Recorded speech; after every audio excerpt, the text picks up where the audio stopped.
বিজ্ঞানীদের আশঙ্কা ২০৩২ সালে পৃথিবীতে একটি গ্রহাণু আঘাত হানতে পারে, ফলে ধ্বংস হয়ে যেতে পারে পৃথিবীর বিশাল অংশ।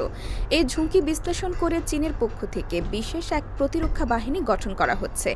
এরই মধ্যে এ বাহিনীতে জনবল নিয়োগ দিতে অনলাইনে চাকরির বিজ্ঞপ্তি প্রকাশ করা হয়েছে।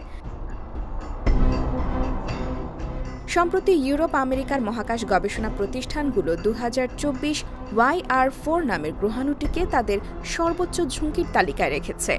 এই গ্রহাণু পৃথিবীতে আঘাত হানার আশঙ্কা ১.৩ থেকে ২.২%।